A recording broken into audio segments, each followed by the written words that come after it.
The following program paid for by Rosenberg Financial Group.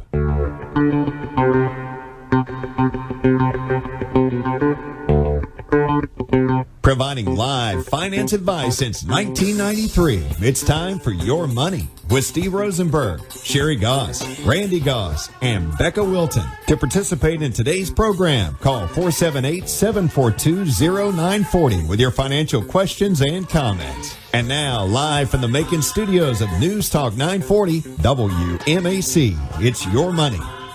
Good morning, Middle Georgia. Sherri Goss and Becca Wilton are here to take your phone calls, 478-742-0940. So... 0900. What? You threw a 4 in there, an extra number. 0940. That's that phone number. Oh, I'm wrong. I'm sorry. Oops. It's a Saturday morning. I had it written down wrong. Anyways, so this week, the government sent out instructions for the Restaurant Revitalization Funding Program. I love how they always have these names for all these.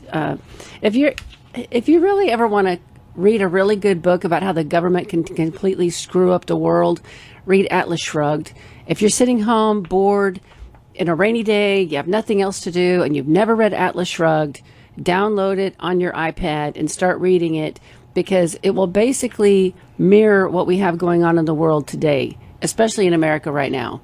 I've read it twice. I need to reread it. It's amazing. So anyways, so the government has rolled out the Restaurant Revitalization Funding Program, and this is basically a new PPP EIDL specifically for restaurants. If you own a restaurant and you have not seen this, email me at Sherri, SHERRI, at rfmoney.com, and I will email the link to you so that you can read about it, because you need to, like all the other programs, you have to qualify and you need to apply and you need to get your applications in by a certain deadline, and it's like 20 pages long, and I'm not going to go into how that works, but I will send it to you. And I was at a restaurant last night.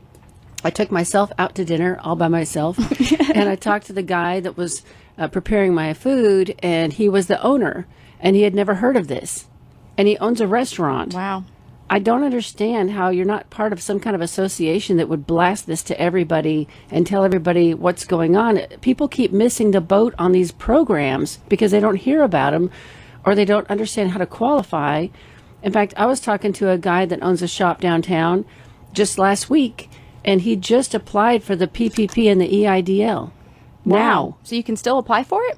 He did, because he didn't have the books and records. He didn't have his stuff in order that he could even apply.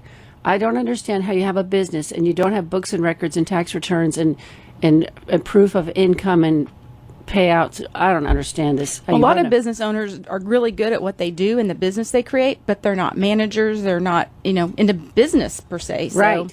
They need help. And like you said, really there should be like help. some sort of association to help them.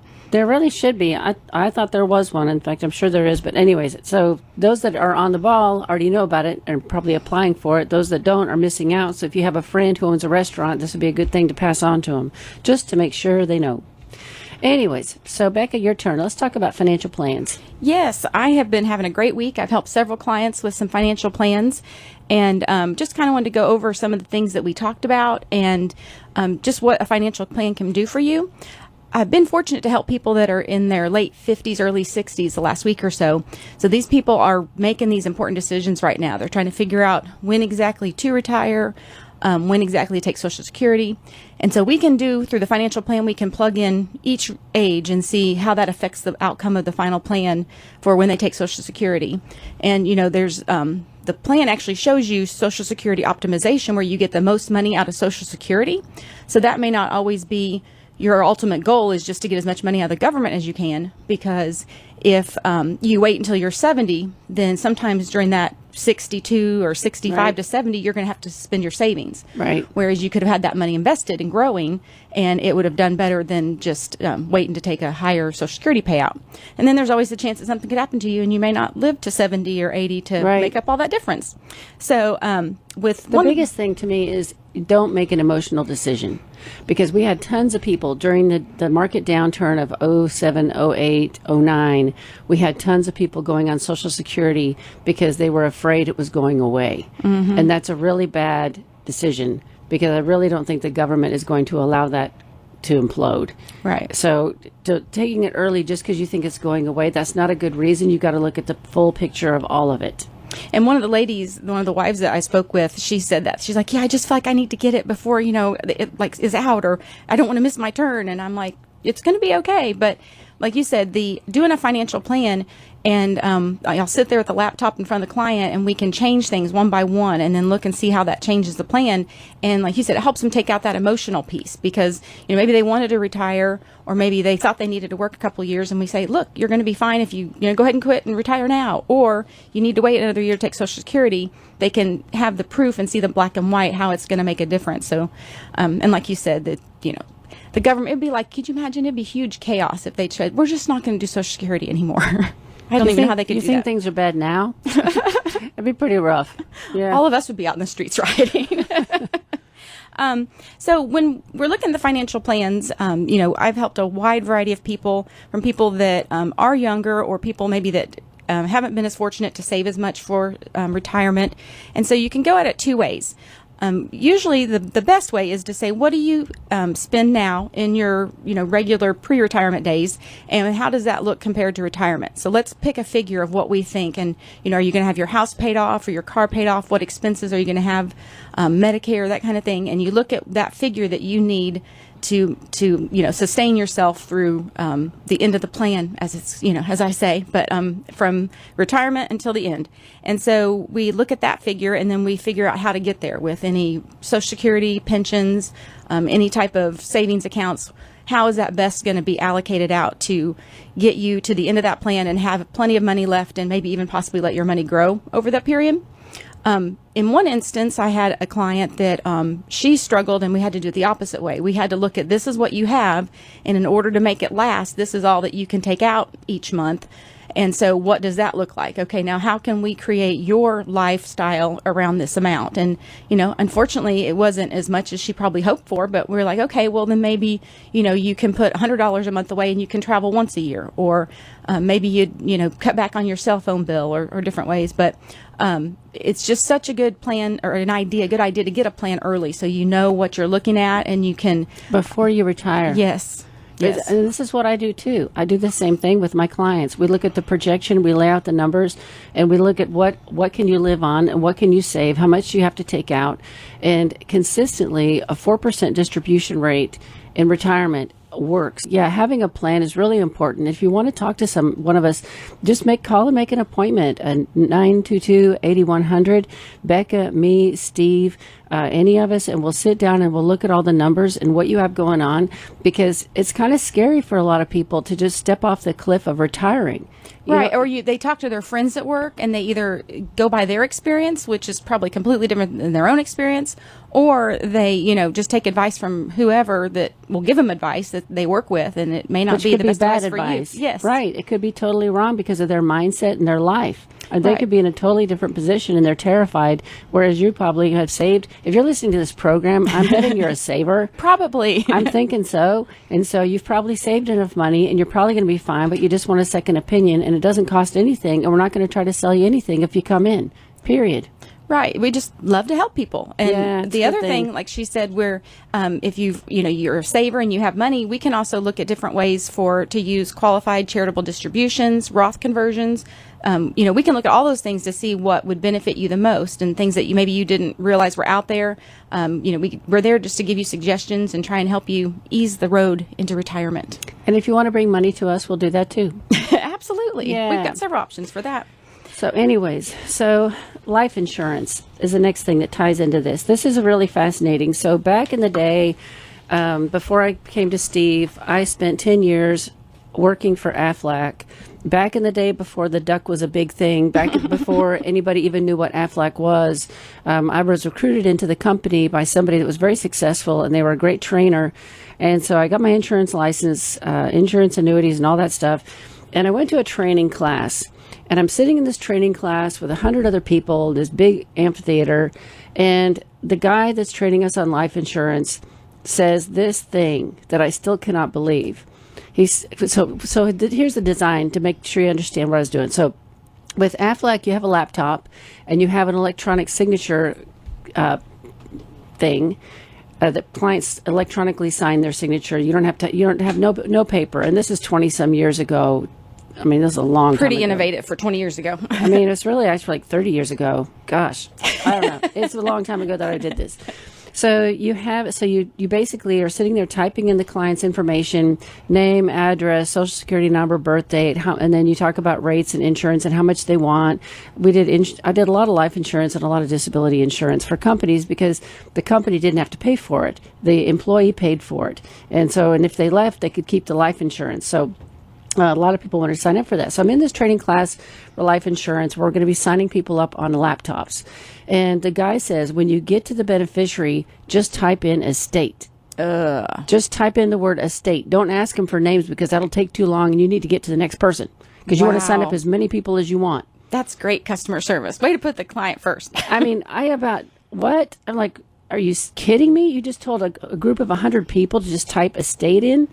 So if you have group insurance through your company, you need to double check your beneficiary because here's the other thing that I learned in signing up people at companies for life insurance. Young single men always named their mother as the beneficiary. Every one of them. Sweet children. Yeah, and they mean well and it's all good, but then guess what? They grow up and they get married. And they never change it because the insurance carrier never comes back and says, we did no reviews of existing policies because we weren't there to do reviews. I couldn't pull them up if I had to on the laptop. So no way to go back and check and say, hey, you need to update information? No, there was no way to do it. It was not even possible. And they may have changed that now because I'm not with them anymore. But back then, whatever you signed up was static. It was static, and they never sent you a letter. Should you update your beneficiary? There was no communication between the company and the employee. And so I've seen people who have passed away and the mother got the insurance. Then this is not my policies I wrote, but I've seen it since I've been with Steve. The mother got the insurance payout and the wife got nothing because when he was young and single, he signed up. And so please, if you have not looked at your beneficiaries lately, please understand and look at who is getting the money when you die. And don't put it off because you're young, because the way people are driving an I-75, Randy got in a wreck yesterday, and it could have been a lot worse than it was, but we're seeing people, the way people drive, it's insanity. So you can't say, well, I'm young, I'm not going to die, or I'm only 60, I'm not going to die. Just take that out of the picture and just check everything. And check your life insurance policies, your bank accounts, your investment accounts, anything. All of it. So let me see here. What I did, this is a third thing I wanted to mention. So when Randy was active duty in the military, and he was a few years from retirement, and we had 2 kids headed toward college, he came home one day, and I said, I need you to sign this paperwork. And he goes, what's this? I said, well, it's $1 million life insurance for me in case you die tomorrow. And he said, why are you doing that? And I said, because you could die tomorrow, and I'm sitting here with a house and 2 kids headed off to college, self-employed. I was just getting started with Steve. I mean, this was back in the very beginning. I'd switched out of the insurance business into what I do now. I didn't have a lot of cash flow, and we were depending on his income. I said, I'm dependent upon your income for all of this to work. And if something happens to you, I get nothing. Nothing, because you're not retired. And so we did the $1 million, 10-year, it cost like $90 a month or something. It was totally worth it for my peace of mind. But if you are in that position, you need to go to selectquote.com and look at your options for term insurance. And I just did a 10-year term just to get me to his retirement age so that once he retired and got his pension, I knew I was good to go because we did the pension plus the spousal benefit. So if he dies now, I get half of his pension and I'm all fine. And then the kids would have been through college by then. Right. Yeah. So think about that kind of stuff. I mean, it's easy to just be on autopilot and just not think, oh, what would happen if I died? What would happen if my spouse dies? How are you going to handle that? So there's a good insurance article out there today. It says, despite record high consumer intent on purchasing life insurance, new research finds too many Americans mistakenly feel life insurance is financially out of reach or too difficult to obtain. And this is so crazy because back in the day when I was young, door-to-door life insurance salespeople were huge. Everyone was trying to sell you life insurance. Yeah. And here's the other problem. When Obamacare happened and health insurance premiums went up for companies, back when I was doing group insurance, I mean, companies had to cut back on the life insurance because it added to the total premium, because usually health and life were combined as a benefit in your company plan. They had to ditch part of the life insurance because the health insurance went up. Yeah. And so I don't even know how much life insurance people are even have anymore. According to a 2021 Insurance Barometer study, 36% of consumers say they plan to purchase life insurance within the next 12 months. And I guess it's because of COVID. People are worried about it, and they've had people in their lives die. Maybe it's made it more in the forefront of their mind. But if you don't do something now and you're just thinking about it, you're probably going to forget about it and not do anything. Yeah, the article said the study reveals the most common reasons people give for not purchasing life insurance are costs and having other financial priorities. And I find that just like savings, people put that off also. And, if you struggle with that, maybe it's time to do a budget to figure out how to fit that in, but you've got to prioritize what's most important. And like Sherri said, life insurance is to replace missing income. So it's not, about you, what you're going to get. It's about who you're leaving behind and what they need. Yes. And like Sherri said, when you have life changes, once you get married or once you have kids and there's other people to consider in the picture, that's really when you need to look at adding that or making changes. And, I read through this article and I thought, kind of like you said, so many people are trying to sell everybody things that, if you go talk to an insurance person, more than likely they're going to tell you need insurance. So again, come and talk to Sherri and I. We do, free hour consultations. We love to just sit with people and go through whatever financial questions you have, but go to see somebody that doesn't have an interest in it. Sherri and I aren't going to try and sell you life insurance if you come in. I don't write it anymore because Right. It's not even worth it. You don't make any money, and it's easier to go online. So if you go to selectquote.com, you type in what you want, like let's say 10-year term, $1 million. You put in your age, you put in your health, you answer a bunch of questions, and Select Quote sends that information to all the major carriers. And then the major carriers that are interested in you respond back directly to you with an email giving you a quote.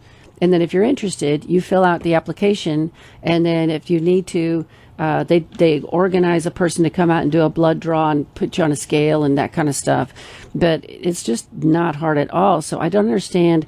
36% of people surveyed said they would not qualify for coverage. How is that possible? Who are they talking to? I mean, are there that many people that are that unhealthy? I don't Are they understand. older people that have, health conditions already? I think it's weird. Yeah. More than half of Americans overestimate the cost of insurance by as much as threefold. This was especially true for younger people. 44% of millennials estimate the annual cost of a 20-year term life insurance for a 30-year-old that's healthy would be over $1,000 when it's closer to $165 a year. You wonder where they get those figures, where they even think that. I don't understand this. 1 in 5 women say they're very knowledgeable. I'm not going to get into that. But the bottom line is, look at your life. Look at where you are.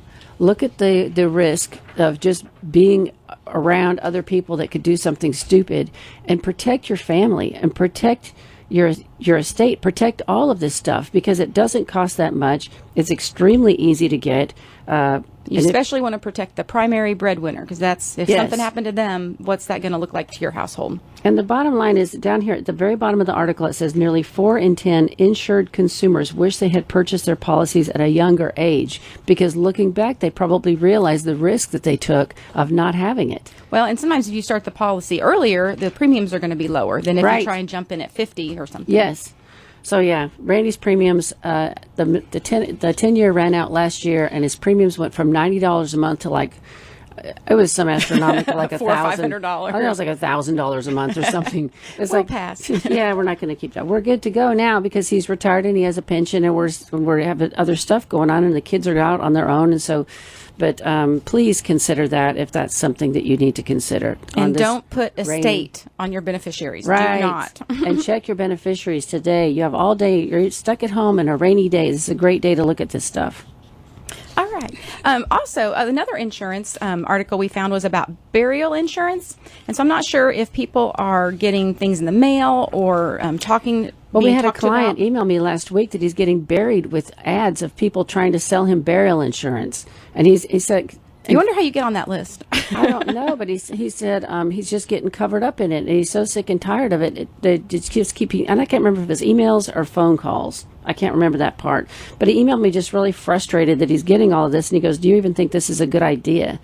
And so, anyways. So the article starts out, it says, death and money are two things most people really don't want to talk about. And I find that's very true. People get kind of weird about that. But it's going to happen to everybody, and everybody needs money. And funerals cost money. So, you could use burial insurance. It could be a good thing. But the whole pitch of it is that it's going to help protect the pockets of your loved ones by covering your final expenses. It's supposed to be intended just for that, just for the final arrangements. But what happens now is not everybody's being buried. There's more people that are being cremated, or there's these things called burial suites. And so you want to make sure that, you're not over-insuring, or that, you're taking care of the things you need to be taken care of. But basically, it turns out to be just kind of like a life policy, and they just put a fancy name on it. The payments can range, in the article, they gave some examples anywhere from like $42 to $67 a month. And I mean, it can be a great thing if you do need the insurance and you don't have any other funds to, cover final expenses. But you could also just invest that money, and, after 10 years, you'd have $6,000 if you just put in $50 a month, and then they could use that for whatever they needed to. So, if something happened to you, they could use it for your final arrangements, or they could use it for some living expenses if they need to. So be careful that you don't get yourself like locked into something and pigeonholed into something. But then also, if it is just a life policy, even though they've called it a fancy name, whoever's your beneficiary, they can really do whatever they want with it. So they don't have to spend it on you. That's the bottom line. So what I prefer is people go directly to the funeral home that they have selected that they want to use when they die, and go ahead and do all of your pre-planning through them. And funeral homes use the same type of policies, so you can make a monthly payment to get your $10,000 or whatever. And what you are going to set aside depends on what you select. Are you going to be cremated? Is it a simple urn? Are you going to have a ceremony and invitations and handouts and all this fancy stuff and an open casket? I mean, all of that adds up. And so I watched my mother-in-law go through this with her husband when we had to go pick out the casket, pick out all the stuff, pick out the thing, and there's a full funeral with all the people are showing up, and you have to have a handout with this picture on it, and then they put something in the newspaper. They charge for everything they do. And if you do cremation only, there's a surcharge because they don't make money on all that other stuff. They pray. So in this article, they had a couple of alternative things to save money. It was interesting. I'd never heard of them before. Yeah. I've had clients tell me about it. So this is from Clark.com. So he recommended joining a nonprofit memorial society. So I went down the rabbit hole of that. And both of the memorial societies that are on his website do not cover Middle Georgia at all. There is no vendor. There is no funeral home. There is no funeral director that is going to give you a break through any of that. Now, somebody a long time ago, I want to say it was one of Steve's clients, I was thinking about this last night, that they told me about some natural preserve around here where you could be buried, and it was very cheap, and you didn't have to be embalmed. And I can't remember who that was. And if you're out there, I wish you would call us. That sounds really interesting. Huh? Yeah, 742-0940, 478-742-0940, because I would love to know where that place was, because it was fascinating to me when they first told me about it. And they're the only person that ever mentioned it to me. So there is no nonprofit memorial society here that I could see from either of these websites that they mentioned. And then he mentioned a site, Funeralocity. Is that the one you looked at also? So I went to funerals.org, and that's the nonprofit. And then I went to Funeralocity to comparison shop, and I learned something huge. So here's the deal. The Memorial Society, on the generic stuff they have on their website, direct cremation, the price was $9.95 to $10.95, which is cheap. It is way expensive to be cremated in a funeral home because of all the services they provide and all the overhead that they have. I want to say it's like $5,000. I know it's at least $3,000. Yeah. So I got excited when I saw the price tag. I'm like, oh my gosh, I can be cremated for $1,000. How exciting. And if we buy now, we can lock in the low price, Sherri. It's so crazy how I think. But anyways, and then I went down the rabbit hole, and there's nobody around here that will do that for me. But guess what? I went to Funeralocity, and they have a listing of 5 funeral homes for direct cremation. I can go to Nelson's Memorial Mortuary in Warner Robins. and direct cremation is only $960. I think this is a lot like my friend that has the cremation for pets. Oh, yeah, the pet cemetery people. Yeah, I think this is very similar because it's a no frills thing. And I would tell you from my experience is you buy your urn in up front. In fact, I'm going to go to him and buy an urn because I've decided that when our cat dies, my favorite cat, she's going to go in an urn and then I'm going to go in the same urn. Oh, you can spend all of eternity with your kitty and your ashes together. And then we can get thrown out in the wind somewhere together. Well, like you said, when someone passes away, it's such an emotional time. And when you go to that funeral home, they just start, they sell you. pelting you with everything they have. And they're gonna sell you everything that you possibly could want. And they make you feel bad if you don't want all these nice things for your loved one. They don't make you feel bad. It's just that you're in a bad place. Right. You're in a bad place, and they're like, "Wouldn't you like to do this? Wouldn't you like to do this? Wouldn't you like to?" Well, yeah, sure, I guess. But it's not a time where you're ever going to shop around. No. So like Sherri said, shop around early and figure that out, prepay for some of these expenses, and then invest the rest. And your family will be so relieved. So my dad prepaid for his funeral. He had already written his own obituary. Oh, wow. He had everything done. So when he passed away, all my brother had to do is call the funeral home. And so when I was with my family, I flew back home, and we were all there together. We were just able to hang out together. We didn't have to deal with any of this. This is a massive gift to give your children. I'm telling you, this is huge. Well, and most people I've found really do have strong opinions about what they do want. So yes. Why don't you go ahead and take care of that up front then? And even if you just write it all out, maybe you don't pay for it if you can't afford that this time, but at least write it all out, all your wishes, so that your family's not guessing and it doesn't cause fights or any issues. And yeah, I totally agree with that. And you can just pay. You can pay the funeral home, write a check, and just prepay it. And you lock in today's prices because the prices are going up. Since I've been here, the price of cremation has at least doubled. I bet. Because more people are being cremated and they don't make as much money off of that. So they have to offset all the lack of funeral other stuff to the cremation. And so if, I'm going to call this Nelson's Place and see if I could prepay because I'm not going anywhere. I might as well do it. Lock in the $960 and know that it's and go buy my urn and I'm good. Are you going to buy one for Randy too? He tells me that he wants to be thrown in the wind. He doesn't even want to earn. He says he's changed his whole mind about all this. We're talking on the radio show one day, and he had this whole plan of what he wanted done with his ashes. And he's like, "Yeah, I've changed my mind."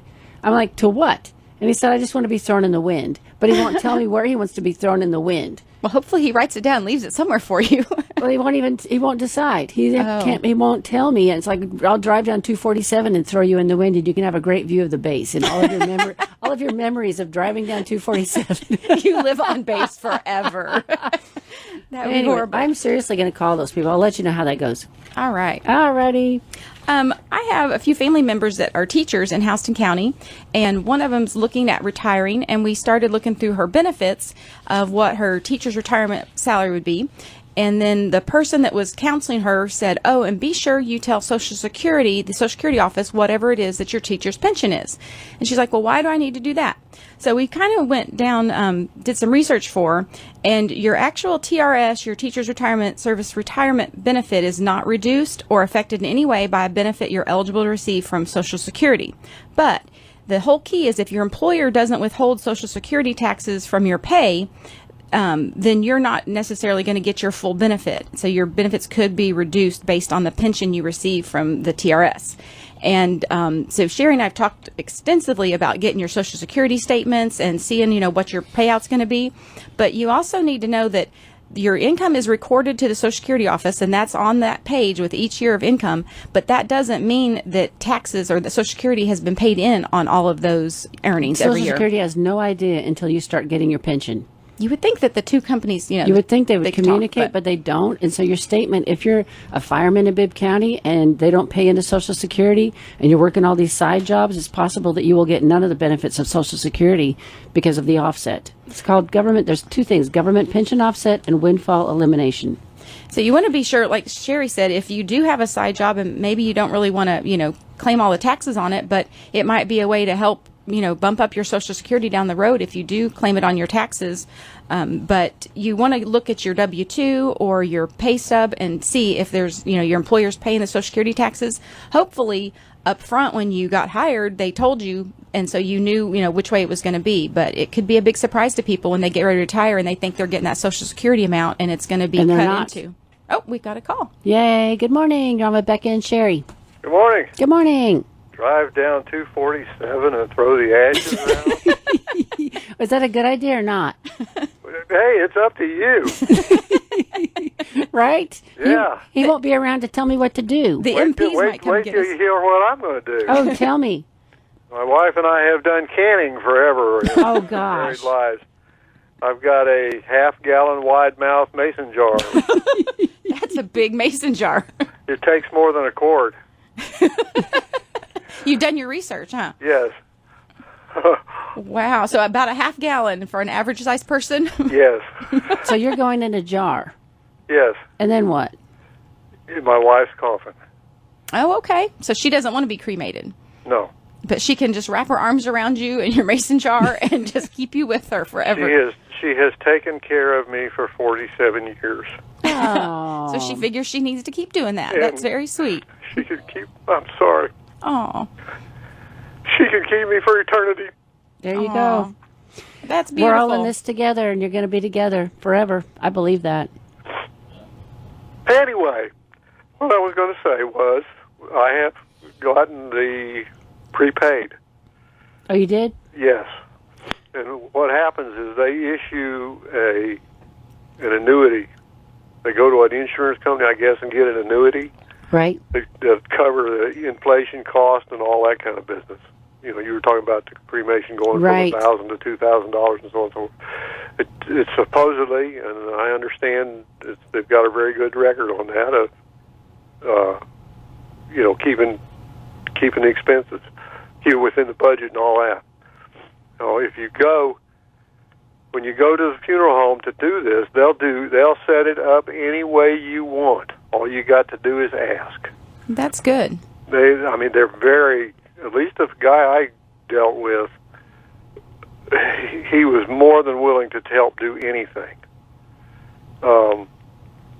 So did you prepay with a lump sum then? And it went into annuity that increases, but based on basically keeping up with inflation? Is that what you're saying? It will, yes. Okay, that makes total sense because the prices are going up more than 3.5% a year. The prices have gone up huge since I've moved here. Yes. And I even asked about, well, what happens if a funeral home goes out of business? They said, well, the rest of the funeral homes in the area pick up the loss. Yes, and this is really important. I'm glad you mentioned that because they need to be part of an association of funeral homes that all balance each other out so that if the one that you prepay for goes out of business, the other ones can pick up the slack. Yes. And if you move, there's funeral homes in other places. There's really two major funeral home companies in the United States. And so if you're part of one of those groups, you're going to be taken care of no matter where you go. The big thing, I had a situation last year where somebody passed away and they were traveling at the time and they died and they had to be transported. And I think that would even be included in what you just paid for, even if you were out of state. I think I would have to check. I'd have to ask the question specifically, but I think that's even covered. You might have to pay mileage. Because that is expensive to have someone transported. Because they had to be transported all the way back to Georgia to be buried. Well, I do know that mine happens to be across 2 states. Okay. And so don't go to Hawaii. Yeah, don't go to Hawaii. But one of our kids are going to actually transport us. You can do that. You don't have to have the funeral home transport you.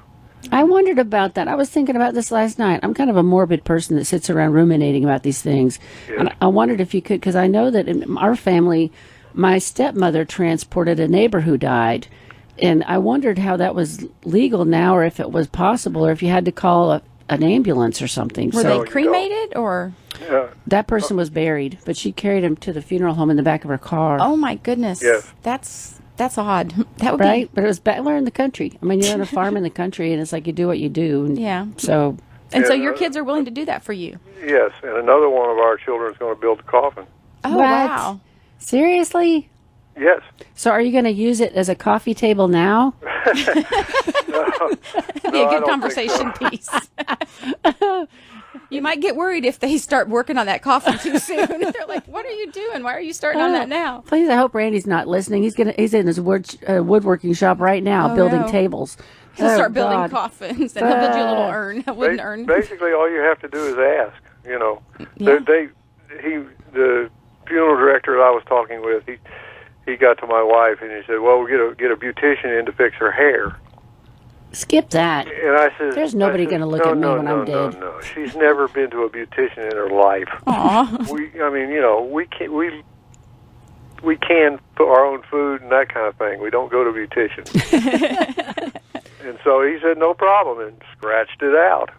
I don't want anybody looking at me when I'm dead. And I told her, I said, just have the sisters from the church brush the hair back from her face. Aw. So she wants an open casket funeral? No. Okay, so I wouldn't even bother with that. No. Nothing, no frills, no nothing. No big deal. We're going to have a little memorial service at home. So I've got a client whose husband passed in January, and he was very sick for a long time, and I really thought that he was going to kick the cancer, and he did not, and he passed away first quarter this year, and I just hated it. And so I'm meeting with the spouse. She is so sweet, and she's doing a celebration of life for him this summer, and she invited me, and she said, we're going to have hamburgers and hot dogs and adult beverages and sodas and all this fun food, and she's getting these inflatables that you can slide down. Wow. And she's telling everybody to wear their swimsuit. They're going to have sprinklers to run through and balloons and these. And she says there's going to be an adult slide, there's going to be a kid slide, and an adult slide. So come and wear your swimsuit. I'm like, there's no way I'm going in front of anyone in a swimsuit. But the whole family's coming out, and they're just going to have this big party, Like a big family reunion. And yes, to celebrate his life. Yeah, I love that. There was a fellow I worked with sort of did that. They had a memorial service with a preacher and all that, and then we went down the road and had pizza and beer. Yeah, I like it. I like it a lot. But you can virtually do anything you want. All you got to do is ask. So are you going to have obituaries in the paper? No. Nobody gets the paper anymore hardly, so I don't even know what the point is. Yeah. Obituaries are also a very good way of getting robbed. Yes. Yeah. I haven't talked about that in a while, but I had a client last year. It wasn't not a client. He came to see me for help, and his wife passed away, and somebody stole her identity and applied for credit cards the day she passed. Yeah. That is just horrible. It is horrible, but people do this kind of stuff, so don't put a bunch of personal information in the obituary in the paper. People are going to take advantage of it and look you up on Facebook and collect all your data. And I saw an article about it, and it was breaking down like, okay, so now they know you're alone, and then they know where your kids are. They know where your hometown is. All the information that you put in there. They know when you're not going to be home. Yeah. When you're going to be at the funeral home. Mm-hmm. Yeah. So you give away a lot of information in that. And Yeah. if the wrong person's looking, it could be bad. Very good call, Mr. Mason Jar. Hey,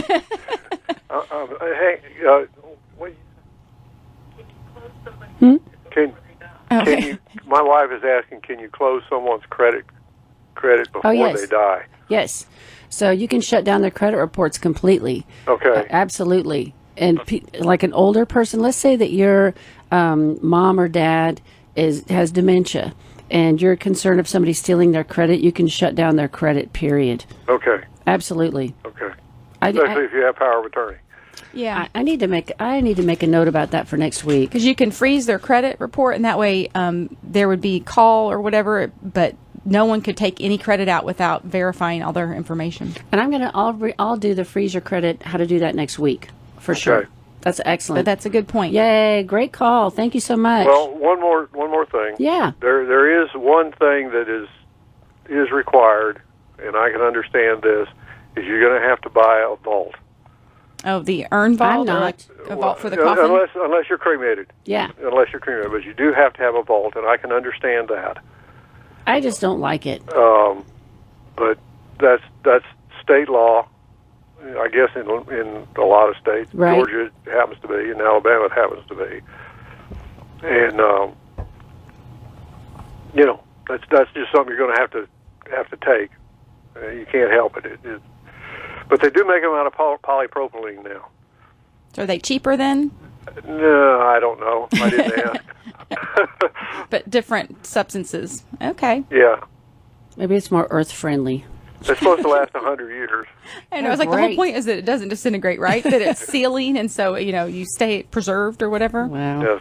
It's the let's face it, to keep from contaminating the ground, and Yes. Right. also from earth subsidence as everything caves in. Right. Well, great call. Thanks so much. And you have a wonderful weekend, okay? Thank Yes, you. ma'am. Yay. Anyway, so do you want to say any more about the windfall elimination? Probably. Just, like I said, check your pay stub and your W-2 to see if you have Social Security coming out. Call us. We'll be happy to look at it with you. Just do a little research on it. But if you have any questions, email us. It's Becca@rfmoney.com or Sherri, Sherri, at rfmoney.com, and we'll be happy to share some articles with you or just talk to you a little bit about it. But you don't want any bad surprises like that towards retirement, and you realize that your Social Security isn't what it says on the sheet. Here's the case that I've seen that is the worst thing. So a widow comes to me, and when she was married and her husband was alive, he had Social Security and his retirement. She has only a pension because she's part of the pension offset program, because where she worked and retired from the base CSRS, she didn't pay into Social Security. But she had 3 streams of income coming into the household while he was alive. He passes away. She doesn't qualify for his Social Security as a spousal widow benefit because of CSRS. So now she's living on 1 check a month. Wow. That's the one where I've seen it go the bad, the worst. And so if that is a scenario that you are going to be in, you need to prepare for that and talk about it and figure out. This is just worst case scenario planning. For some reason, I gravitate toward this. I'm not a morbid person, but I just like to know what's going to happen. If something happens here, what's going to happen over here? You're going to die. You're going to be disabled. What's that going to do for me? I mean, how am I going to handle that? It's just, I don't know why. I just have always thought like that. I guess because you're prepared. You're a person that's prepared. I and think plan it's ahead. my dad. I think it was the upbringing I had on the farm, because my dad was always prepared for worst case scenarios. And I'll give you this was a huge lesson for me.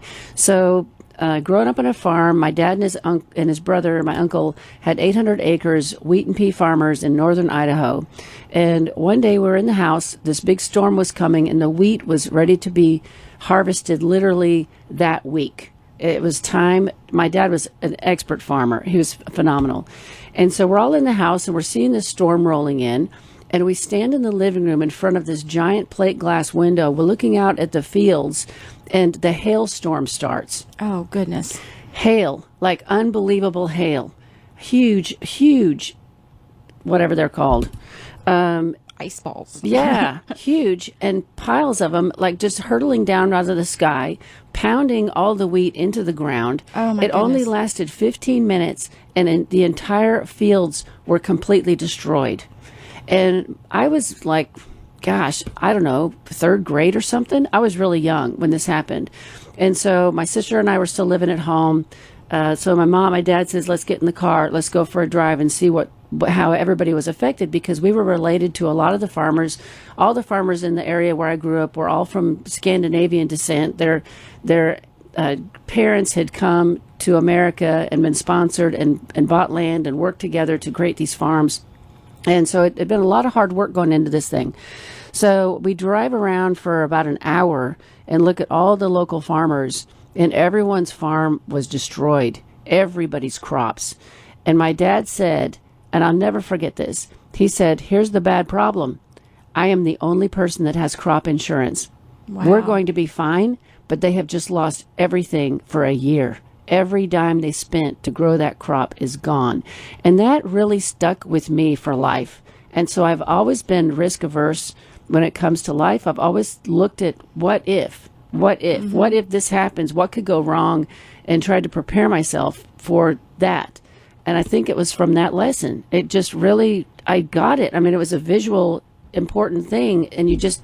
You saw in 15 minutes, everything was destroyed. I can still visualize the whole drive with him in the car, looking at all of our friends, all of our ancestors, that all their farms completely destroyed in 15 minutes.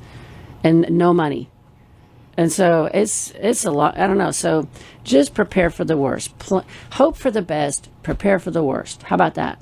Exactly. Then all that in between will be just good. You'll be prepared for the worst, and you can rebound from it easier than. And you can relax a little more because you know you're prepared. Yes.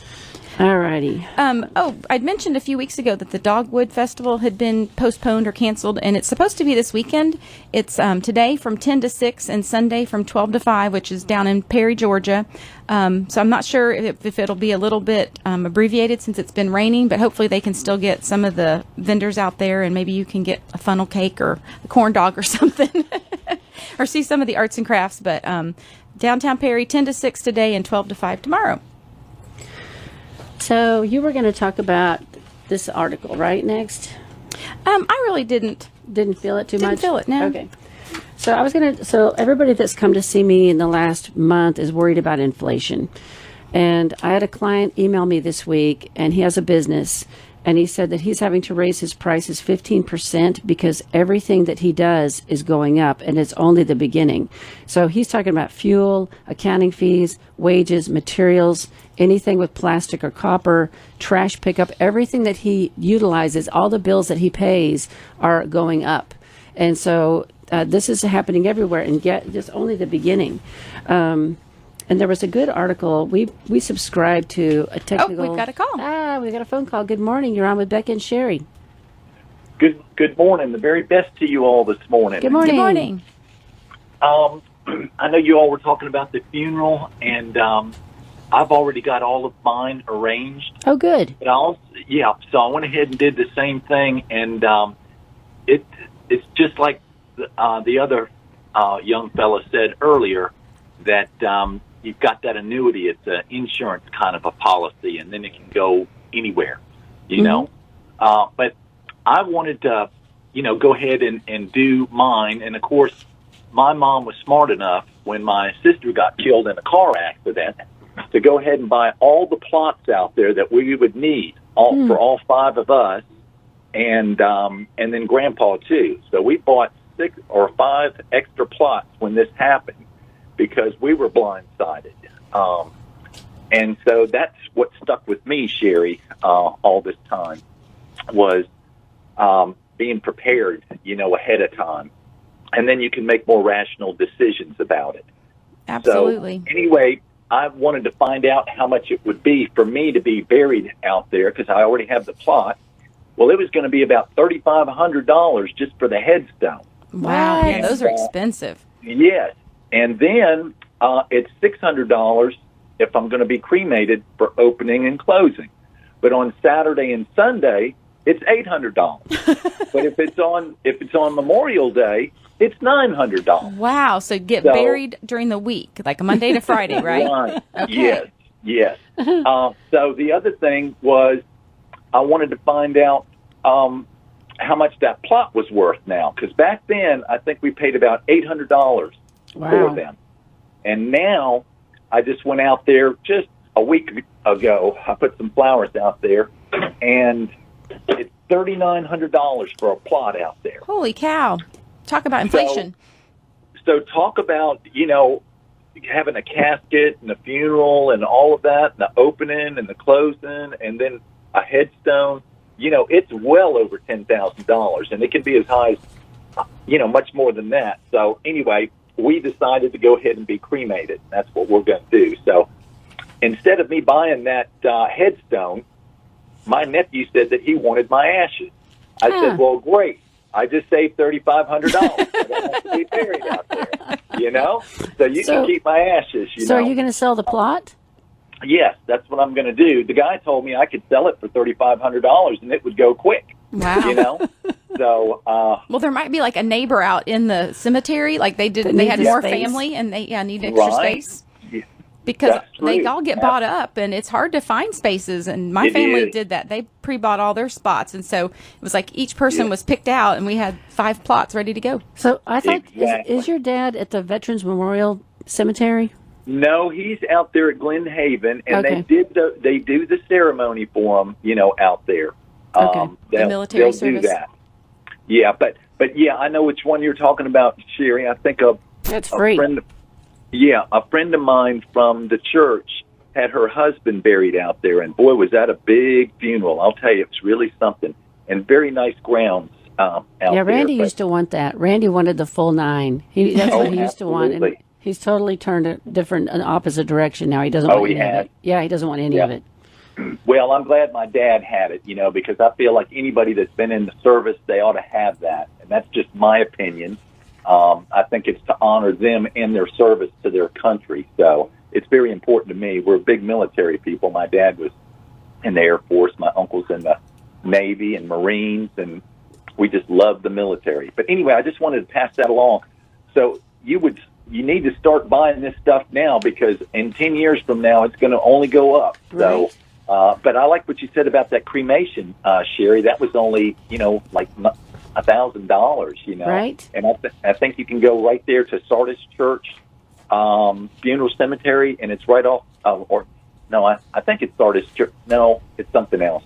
But the one that I saw, if you go to funeralocity.com, you can see in your zip code what's available, and the one that I saw is in Warner Robins. Okay. At Nelson's Memorial. I've never heard of them, but I guess it's just they just drop you off and you come out of the bag. My goodness, you drop them off. Oh, my goodness. Well, Sherry's a farm girl, so she'll just throw them in the trunk and take them down the road. Put them in the truck. Oh, my goodness. I think if you do something like that around here, they might put you in jail. I don't know. So it might be something to do with the corpse. You're mistreating the corpse. Oh, that's true. I don't know, but so this is funny. So I had a widow come to me years ago. I have a lot of widows come to me when their husbands die and they inherit stuff, and they're overwhelmed with everything they have to deal with. Absolutely. And so they had this running joke together that when he died, he wanted to be cremated, and he wanted to go into the reservoir, that he wanted to be sprinkled on his favorite golf hole at this certain golf course. Okay. And so he passed away. She had him cremated, and then she had the urn with the ashes in it, and she called the golf course and talked to the golf pro, and he said, yeah, come and see me. They set a date and a time, and we'll take care of it. Wow. Because it's really, you can't sprinkle ashes on public grounds. Right. It's illegal. Yes. Like beaches and stuff, you're not supposed to do any of that. So anyways, she goes out there, and he said, and she meets with him, and he said, I tell you what, I know he wanted to be sprinkled on this specific, his favorite golf hole, that I have a better idea. We can put him in the reservoir, and the sprinkler system will sprinkle him over the entire course. And they did it. They did that. Wow. And that was like her last little joke that they played on each other, is that he got them sprayed over the whole. Which I can't tell you who that was or what golf course that was, because that's not legal. Wow. Ashy water all over all the holes. I wonder if the grass grew better that year. Anywho. All right. Well, thank you all very much for all this wonderful information. It's very much appreciated. And I know a lot of people out there are probably saying the same thing. They just don't want to call in. Right. Well, thank you for calling. Thank you so much. Thank you. Have a good weekend. So, nobody wants to talk about this subject, which is why I like talking about it so much. Anyways, I was going to talk about inflation. I don't think we have time to really go into that. No. Let me talk about something real quick. We'll finish up. We were looking into finding some companies to go to. Groups. Yeah, churches, any type of clubs, anything you have. And I want to share a 3-part series about financial planning. Get some worksheets we can go through, and some simple budgeting tips, and just some information on how to budget, how to get your cash flow, how to start saving for retirement, and how to come up with just a real rough financial plan. So if you don't want to go through the process of coming in and seeing me and spending an hour or two with me and going through all of that process, then you could kind of do it on your own. And I'm going to kind of lead you through that. And so we can make a shorter version of it where it'll be like a lunch and learn, where we could do a half an hour. And then again, if you wanted more help, we have the resources. We have the 3-part series videos that are on our website. We have the financial worksheet that's on the website. But we are looking for places to go. So yeah, and people are starting to open up. I did a seminar last month for a group of retired teachers, and it was just a blast. I've got another one scheduled for next month. But we love getting out and helping people and teaching people. We don't charge anything for these in-person programs. And now that things are opening back up, if you have a company, if you have a church group, if you're in a club, and you guys are starting to meet again, invite us to come in. My favorite program that I do is the Life Book, estate planning. I love doing that program, and it's good for anybody. People do not understand how things work when somebody dies. And they everyone don't needs to understand. plan for it. Everyone needs to plan for it. So either one of these programs, contact Becca, BECCA at rfmoney.com, or contact me, Sherri, SHERRI, at rfmoney.com, and we'll come to your group or your club or your business or do a lunch and learn or whatever you want to try to get people organized and prepared for the future. It just makes them better overall people when they can be organized and not stressed about their money. Yeah, it's just a good thing. So anyways, we are with Rosenberg Financial Group. We have offices in Warner Robins and Macon. We do complimentary consultations. You can come and see us, and we don't try to sell you anything, and we don't chase you out in the parking lot like a used car salesman, so you don't have to worry about that. But you can come and see us and spend time with me, Becca, or Steve, and let us talk to you about your retirement plans and what you want to do. And I've had people come to me as early as 10 years before retirement. 10 years out where they're just trying to run a projection and say, am I going to be okay? And can I really do what I want to do? And the biggest thing that I find that is the flaw is taking on debt when you're older. Yeah. That is the one thing that can blow up your entire plan. So be careful as you're doing stuff and you're upgrading your house or you're moving into something bigger or you're buying that new car. Think about the impact of that on your overall plan for your future and whether you can really afford to retire. So give us a call, 922-8100. Thanks Have for a good listening. weekend. Bye-bye.